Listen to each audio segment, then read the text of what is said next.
ಮತ್ತೊಂದು ಉದಾಹರಣೆ ಕೊಟ್ಟು ನಾನು ಕೇಳ್ತೀನಿ ಸಮೀವುಲ್ಲಾ ಸರ್. ಸುರೇಶ್ ಕುಮಾರ್ ಅವರು, ನನ್ನ ಮಾಹಿತಿ ತಪ್ಪಿದ್ರೆ ನೀವು ಕರೆಕ್ಟ್ ಮಾಡಿ, ಲಾ ಮಿನಿಸ್ಟರ್ ಆಗಿದ್ರು ಅಂತ ಭಾವಿಸ್ತೀನಿ. ಆಗ ಇದೇ ರೀತಿಯ ಒಂದು ಸೈಟ್, ಪತ್ನಿ ಹೆಸರಲ್ಲಿದ್ದ ಸೈಟ್ ಅನ್ನ ಮುಚ್ಚಿಟ್ಟು BDS ಸೈಟ್ ತಗೊಂಡ್ರು ಅನ್ನೋ ವಿಚಾರಕ್ಕೆ ಸಂಬಂಧಪಟ್ಟಂತೆ ಅವ್ರು ರಾಜೀನಾಮೆ ಕೊಡೋವರೆಗೂ ಬಿಟ್ಟಿರ್ಲಿಲ್ಲ.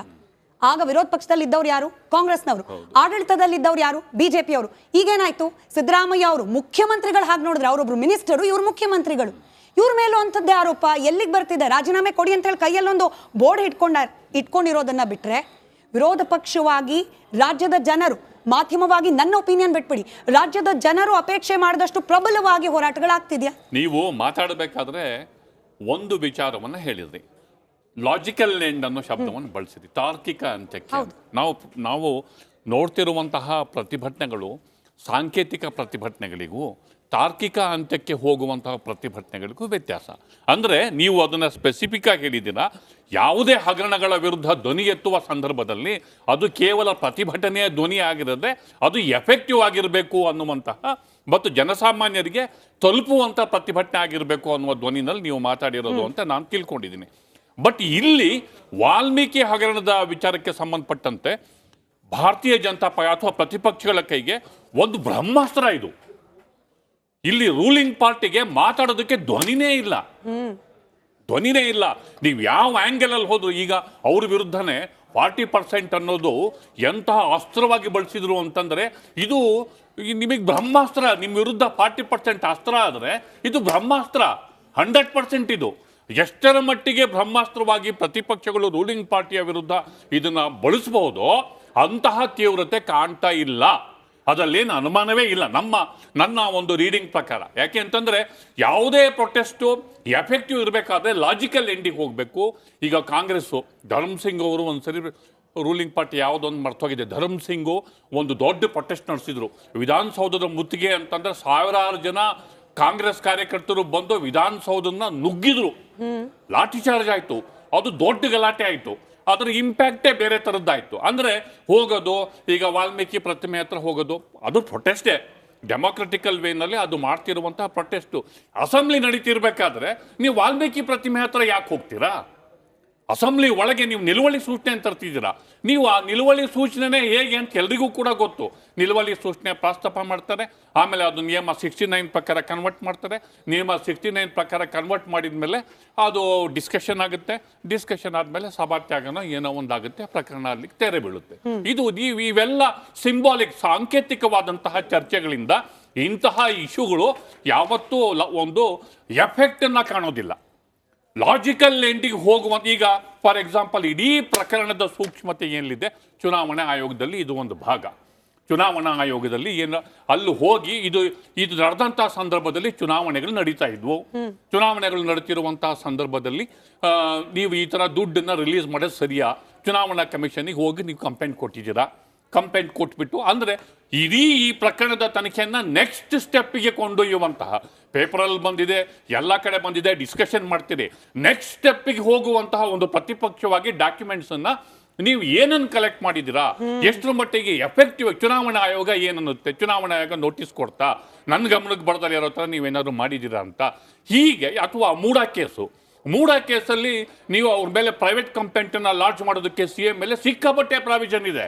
ಅಪೋಸಿಷನ್ ಹೋಗಿ ಗವರ್ನರಿಗೆ ಮನವಿ ಮಾಡಿ, ಗವರ್ನರಿಂದ ಅವರ ಇದನ್ನ ಅವರು ಕೂಡ ಅಡ್ವೊಕೇಟ್, ಅವರಿಗೆ ಗೊತ್ತಿರುತ್ತೆ. ನಿಮಗೆ ಎಫೆಕ್ಟಿವ್ ಆಗಿ ಅವನ್ನ ಲಾಕ್ ಮಾಡುವಂಥದ್ದು ಏನ್ ಪ್ರತಿಭಟನೆ, ಲಾಕ್ ಮಾಡೋದಕ್ಕೆ ಸಿಕ್ಕಾಪಟ್ಟೆ ಪ್ರಾವಿಷನ್ ಇದೆ, ಫಿಕ್ಸ್ ಮಾಡೋದಕ್ಕೆ ಪ್ರಾವಿಷನ್ ಇದೆ.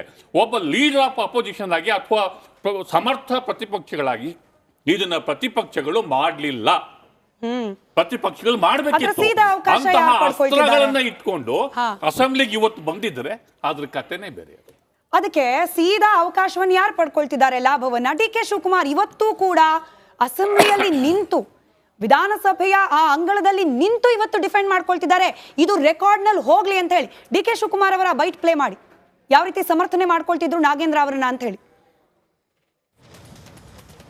ರೆಕಾರ್ಡ್, ಅವನು ಏನ್ ತಪ್ಪು ಮಾಡಿಲ್ಲ, ಎನ್ಕ್ವೈರಿ ಈಚೆ ಬರಲಿ, ಎಲ್ಲ ಗೊತ್ತಾಗ್ತದೆ. ನಾನು ಕರೆದು ಮಾತಾಡಿದ್ದೀನಿ, ಕುಂಡ್ರಿಸ್ಕೊಂಡು ಕೇಳಿದ್ದೀನಿ, ನಿಜ ಇದ್ರೆ ಒಪ್ಕೋ ಅಂತ ಹೇಳಿದ್ದೀವಿ. ವಾಲಂಟಿಯರ್ ರೆಸಿಗ್ನೇಷನ್ ಸಬ್ಮಿಟ್ ಮಾಡಿದ್ದಾನೆ, ನಾವು ರೆಸಿಗ್ನೇಷನ್ ಕೊಡು ಅಂತಲೂ ಹೇಳಿಲ್ಲ. ಈ ಹಿಮ್ಸೆಲ್ಫ್ ಟೆಂಡರ್ ರೆಸಿಗ್ನೇಷನ್ ಆದಷ್ಟು ಜಲ್ದಿ ನಂದು ಎನ್ಕ್ವೈರಿ ಮಾಡಿ ಸ್ವಾಮಿ, ನಾನು ಕ್ಲೀನ್ ಆಗಾದ್ರೆ ನಾನು ವಾಪಸ್ ತಗೊಳ್ಳಿ ಅಂತ ಹೇಳಿದ್ದಾನೆ. As a party president, as a legislator, I have to speak to him, I have spoken to him. There is no doubt in it. I am on record. ಅವನು ಏನ್ ಬ್ರದರ್ ಅಂದಾಗ ಕಿರ್ಚಿದ್ರು, ಕುಕ್ಕರ್ ಬ್ಲಾಸ್ಟ್ ಆದಾಗ D K Shivakumar ಅವರ ರಿಯಾಕ್ಷನ್ಗೆ ಮಾಧ್ಯಮಗಳ camera ಮುಂದೆ ಅರ್ಚಾಡಿದ್ರು. Silence Pradeep sir, silence. On record ಹೋಗ್ಲಿ, ಕಾನ್ಫಿಡೆನ್ಸ್ ನೋಡಿ. ಅವ್ರೇನು ತಪ್ಪೇ ಮಾಡಿಲ್ಲ, ನಮ್ಮ ಹತ್ರ ಹೇಳಿದಾರೆ. ಕಾನ್ಫಿಡೆನ್ಸ್ ಅಲ್ಲಿಂದ ಬರ್ತಿದೆ, ಹಿಂದೆ ಇರೋ ವಿರೋಧ ಪಕ್ಷಗಳ ಸೈಲೆನ್ಸ್. ಮೇಡಮ್, ಒಂದು ಮಾತು ನೀವು ಆಗಲೇ ಹೇಳಿದ್ರಿ, ಮಾಧ್ಯಮಗಳು ಈ ವಿಚಾರದಲ್ಲಿ ಫೋಕಸ್ ಮಾಡಿದೆ. ಸತ್ಯ, ನಾನು 100% ಒಪ್ತೀನಿ. ನೀವೆಲ್ಲ ಮಾಧ್ಯಮಗಳು ಈ ವಿಚಾರದಲ್ಲಿ ಬೆಳಕನ್ನು ಚೆಲ್ಲಿದ್ರೆ ನಿಮಗೆ ನಾನು ಅಭಿನಂದನೆ ಸಲ್ಲಿಸ್ತೀನಿ. ಎರಡು, ಈ ವಿಚಾರದಲ್ಲಿ ಸರ್ ಹೇಳಿದಾಗೆ, ಸಮೀವುಲ್ಲಾ ಸರ್ ಹೇಳಿದಾಗೆ ಇದನ್ನು ತಾರ್ಕಿಕ ಅಂತ್ಯ ಕೊಂಡು ಹೋಗಬೇಕು ಅಂದರೆ ಒಂದು ತನಿಖೆ ನಡೀತಾ ಇದೆ, ಇನ್ನೊಂದು ಪ್ರಾಸಿಕ್ಯೂಷನ್ಗೆ ಪರ್ಮಿಷನ್ ತಗೊಂಡು ರಾಜ್ಯಪಾಲರ ಮೂಲಕ ಒಂದು PCR ಕಂಪ್ಲೇಂಟ್ ಮಾಡಬೇಕು. ಅದು ಕೂಡ ಆಗಿದೆ. ಆದರೆ ಅದನ್ನು ನಾನು ಎರಡನೇ ಹಂತದಲ್ಲಿ ನಾನು ಹೇಳ್ತೀನಿ, ಆ ಕೂಡ ಪ್ರಯತ್ನವನ್ನು ಕೂಡ ಮಾಡಿದ್ದೀವಿ. ನಮ್ಮ ವಿರೋಧ ಪಕ್ಷಗಳ ವತಿಯಿಂದ ಆ ಪ್ರಯತ್ನವೂ ಕೂಡ ಎಲ್ಲವೂ ಕೂಡ ಆಗಿದೆ. ಸದ್ಯದಲ್ಲಿ ಅದು ಹೊರಬರುತ್ತೆ.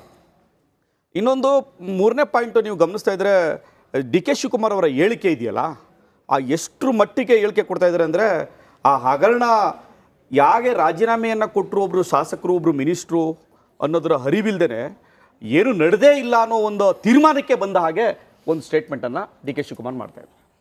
ಒಂದು ಹಗರಣ ಈ ಮಟ್ಟಿಗೆ ಬಡವರಿಗೆ ಸೇರಬೇಕಾದಂಥ ಹಣ ಈ ರೀತಿಯ ವರ್ಗಾವಣೆ ಆಗಿದ್ದರೂ ಸಹಿತ ಅದನ್ನು ಲೆಕ್ಕಿಸದೆ ಈ ರೀತಿಯ ಸ್ಟೇಟ್ಮೆಂಟನ್ನು ಮಾಡಿದ್ದಾರೆ.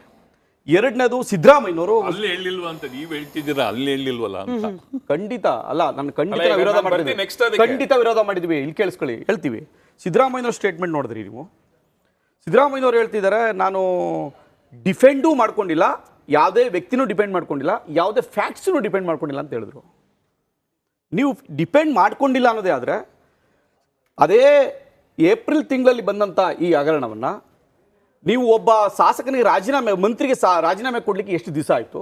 ನೋಟಿಸ್ ಕೊಡಲಿಕ್ಕೆ SIT ನೋಟಿಸ್ ಕೊಡಲಿಕ್ಕೆ ಎಷ್ಟು ದಿವಸ ಆಯಿತು? ಅವನನ್ನು ಕರ್ಸ್ಕೊಳ್ಳೋಕ್ಕೆ ಎಷ್ಟು ದಿವಸ ಆಯಿತು? ಅದು demand of opposition, demand of ನಿಮ್ಮ ಮೀಡಿಯಾನೂ ಕೂಡ ನಮ್ಮೆಲ್ಲರ ಒತ್ತಾಯದ ಮೇರೆಗೆ, ವಿರೋಧ ಪಕ್ಷಗಳ ಒತ್ತಾಯದ ಮೇರೆಗೆ ಅವ್ರಿಗೆ SIT ನೋಟಿಸ್ ಕೊಟ್ಟಿದ್ದು. ಅಧ್ಯಕ್ಷರಿಗೆ, ಗದ್ದಲ್ ಅವ್ರಿಗೆ ಒಂದು ನೋಟಿಸ್ ಕೊಡಕ್ಕಾಗಲಿ SIT ಅವರು. ಅದಕ್ಕೆ ಕಾರಣ ಮುಖ್ಯಮಂತ್ರಿಯವರ ಮತ್ತು ಉಪಮುಖ್ಯಮಂತ್ರಿಯವರ ಬೆಂಬಲ. SIT ಅವರ ಕೈ ಕೆಳಗಡೆ ಅವ್ರು ಹೇಳ್ದಾಗ ನಡ್ಕತಾ ಇದೆ. ಆ ರೀತಿ ನಡ್ಕೊಳ್ಳದೆ ಹೋಗಿದ್ರೆ ಇವತ್ತು ನೀವು ನೋಡಿರಿ, ಒಂದು ಪ್ರಜ್ವಲ್ ಕೇಸು, ಒಂದು ಈ ಕಡೆಗೆ ಈ ಕೇಸು, ಸಾರಿ ವಾಲ್ಮೀಕಿ ಹಗರಣದ ಕೇಸು, ಎರಡೂ ಕೂಡ SIT ಇಲ್ಲ. ಅದು ಎಷ್ಟು ವೇಗವಾಗಿ ಹೋಯ್ತು, ಇದು ಎಷ್ಟು ವೇಗವಾಗಿ ಹೋಗ್ತಾ ಇದೆ. 4 ತಿಂಗಳಿಂದ ನೋಟಿಸ್ ಕೊಡೋಕ್ಕಾಗಲಿಲ್ಲ. ಆ ಕೇಸ್ ಎಷ್ಟು ವೇಗವಾಯಿತು? ಒಂದೇ ಪ್ರಿಮಿಸಸ್ ಅಲ್ಲಿ ಇದೆ. ಅಂದ್ರೆ ನೀವು SITನ ಯಾಕೆ ದುರ್ಬಳಕೆ ಮಾಡ್ಕೊಂಡಿದೆ ಕಾಂಗ್ರೆಸ್ ಪಕ್ಷ, ಯಾವ ರೀತಿ ತಮ್ಮ ಕೈ ಕೆಳಗೆ ಹೇಳ್ದಂಗೆ ನಡ್ಕೊಳ್ತಾ ಇದೆ ಅಂದ್ರೆ, ತನಿಖೆಯನ್ನು ದಿಕ್ಕು ತಪ್ಪಿಸೋ ಪ್ರಯತ್ನ ನಡೀತಾ ಇದೆ. ಒಂದು ರಾಜ್ಯದ ಚುನಾವಣೆ ಸಂದರ್ಭದಲ್ಲಿ ಎಲ್ಲೋ ಡೆಬಿಟ್ ಆಗ್ತಾ ಹೊರಗಡೆ ವಿಡ್ರಾ ಮಾಡ್ತಾ ಇದ್ದಾರೆ ಅಂದ್ರೆ, ನೀವು ಇದುವರೆಗೆ ನಿಮ್ಮ ಆಕ್ಷನ್ ಇದೆಯಲ್ಲ, ಆ ಆಕ್ಷನ್ ನಿಮ್ಮ ನಡವಳಿಕೆ ಇದರಲ್ಲಿ ನಿಮ್ಮ ಪಾತ್ರ ಇರೋದು ಸ್ಪಷ್ಟವಾಗಿ ಅರ್ಥ ಆಗುತ್ತೆ.